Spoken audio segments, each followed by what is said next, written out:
Demon emperor के पिछले episode में हमने देखा था कि लीन एम्परर पर अटैक करने आ रहा होता है और इस एपिसोड की शुरुआत भी वहीं से होती है और दिखाया जाता है कि लीन एम्परर की तरफ अटैक करने के लिए बढ़ रहा होता है।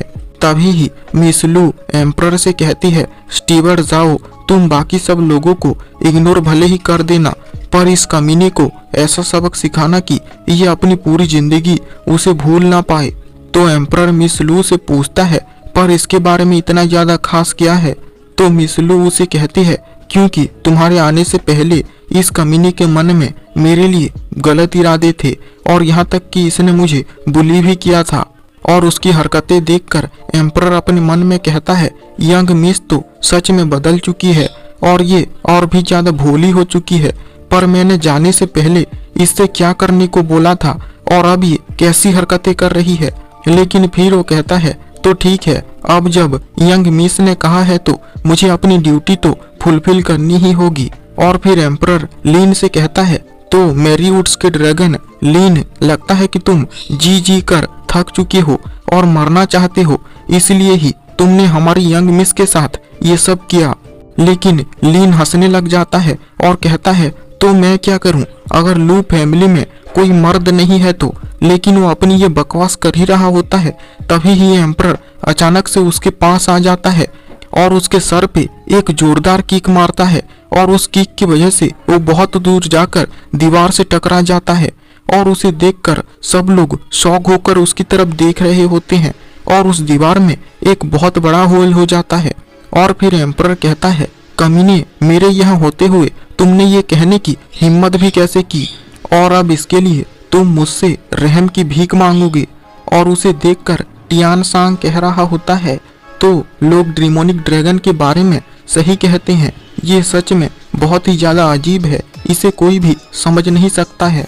और फिर लॉन्ग सियून भी कहता है, और अब मुझे समझ में आया है कि फादर ने आखिर इसके साथ एलाई क्यों बनाई है और लिटिल क्यूई और लिटिल जी कल्टीवेशन करने के लिए इतनी मेहनत क्यों कर रहे हैं। वो लोग जरूर इस मॉन्स्टर की ग्रेट पावर को देखकर शॉक हो गए होंगे, पर मुझे नहीं लगता है कि सिर्फ कल्टीवेशन से इस मॉन्स्टर जैसी ताकत को पाया जा सकता है। और फिर उस दीवार में से लीन निकलता है और उसके कुछ दांत भी टूट चुके होते हैं। और फिर लीन अपने मन में कहता है, अभी तो मुझे उसके अटैक पर रिएक्ट करने का चांस ही नहीं मिला और उसने मुझे दूर फेंक दिया। उसकी स्पीड तो मुझसे भी कहीं ज्यादा है और अगर वो कहीं सीरियस हो गया तो पता नहीं मेरा क्या हाल होगा। और अभी मुझे ये हैरानी नहीं हो रही है कि आखिर पूरे 7 फैमिलीज में केओस मचाने के बाद भी ये इतनी खुशनुमा और हैप्पी लाइफ कैसे जी पा रहा है। और फिर एम्परर मिस लू के पास जाकर उससे कहता है, तो मिस लू, क्या उसके लिए इतनी सजा काफी है या फिर मैं उसे और भी ज्यादा तड़पाऊं? ये सुन के लीन की तो फट जाती है, पर मिस लू एम्परर से कहती है, नहीं, उसकी जरूरत नहीं है, वो बस मुझसे बदतमीजी कर रहा था। और अगर यूनाही की बात करें तो एम्परर उसे रोक देता है और कहता है, क्या यूनाही को क्या हुआ? और तभी ही वो देखता है कि ड्रैगन्स में से एक ने यूनाही को पकड़ा हुआ होता है और यूनाही का पैर टूट गया होता है। ये देखते ही एम्परर बहुत ही ज्यादा भड़क जाता है और गुस्से से कहता है, ये किसने किया? यूनाही एम्परर से कहता है, ये कुछ भी नहीं है ब्रदर, जाओ, इसे भूल जाओ। लेकिन तभी ही मिस लू उसे चिल्लाते हुए कहती है, क्या कुछ भी नहीं हुआ है? क्या आर्मी में रह के तुम्हारे दिमाग में कचरा भर चुका है और ये बात भूल जाओ कि अभी तुम्हें ये सहना पड़ेगा। अब जब ब्रदर जाओ यहाँ पर आ चुका है तो तुम्हें ये और सहने की जरूरत नहीं है। और फिर एम्परर भी कहता है, हाँ, तुम्हारी सिस्टर बिल्कुल सही कह रही है, मैं जब यहाँ से चला गया था मैं चाहते हुए भी तुम लोगों की मदद नहीं कर पा रहा था, और अब जब मैं यहाँ पर आ चुका हूँ तो तुम लोगों को और कुछ भी सहने की जरूरत नहीं पड़ेगी। और किसी ने भी तुम लोगों को चोट पहुंचाने की कोशिश की तो मैं उसे एक ऐसी मौत दूंगा कि वो अपने पैदा होने पर रिग्रेट करने लगेगा। और ये देखकर वहाँ के सारे लड़कों की फट जाती है और सारी लड़कियां ब्लश करने लगती है। और फिर एम्परर मिस लू से पूछता है, तो यंग मिस, बताइए कि वो कौन था?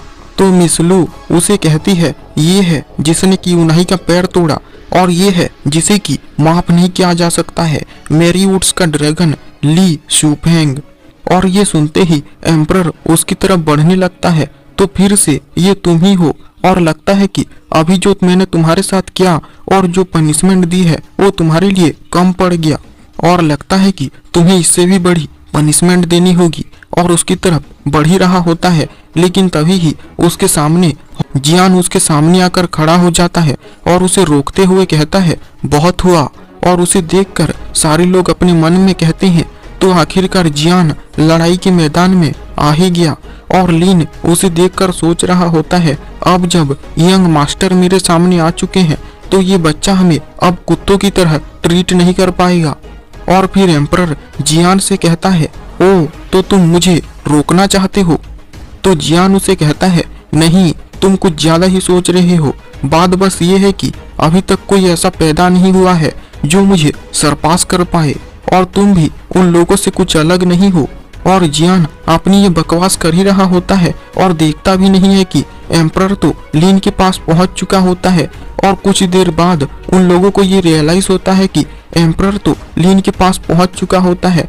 और फिर एम्परर लीन के पास जाकर उससे कहता है, तो बच्चे, तुम्ही ने हमारे लू क्लैन के यंग मास्टर का पैर तोड़ा है, तुम्हें इसकी सजा भुगतनी तो पड़ेगी। और उसके पेट में एक बहुत ही जोरदार किक मारता है और उसके मुंह से खून तक निकलने लगता है और लीन आसमान में उड़ जाता है। और इसे देखकर बाकी जो दो आदमी होते हैं वो भी उस पर अटैक करने जाते हैं, लेकिन वो लोग कुछ कर पाते उससे पहले ही एम्परर लीन के पास आसमान में पहुंच जाता है और उसके पैर को पकड़ के उसे वहां पर ही रोक देता है। और फिर एम्परर लीन से कहता है, तो बच्चे, तुमने हमारे लू क्लैन के यंग मास्टर का पैर तोड़ा था ना, तो अगर मैं तुम्हारा भी पैर तोड़ दूं तो यही इंसाफ होगा ना? ये सुन के लीन चिल्लाते हुए उसे कहता है, कमीने, तुझे पता भी है कि मैं कौन हूँ? मैं दी 7th हाउस मैरीवुड्स का यंग मास्टर हूँ, मुझे जाने दो। लेकिन तभी ही एम्परर बस अपने हाथों से ही लीन के पैर को पकड़ता है और उसे उखाड़कर फेंक देता है। और फिर एम्परर सबकी तरफ देखकर स्माइल करने लगता है और जियान को कहता है, तो क्या अब तुम मुझे रोकना चाहते हो? और इसी के साथ ही ये एपिसोड एंड हो जाता है।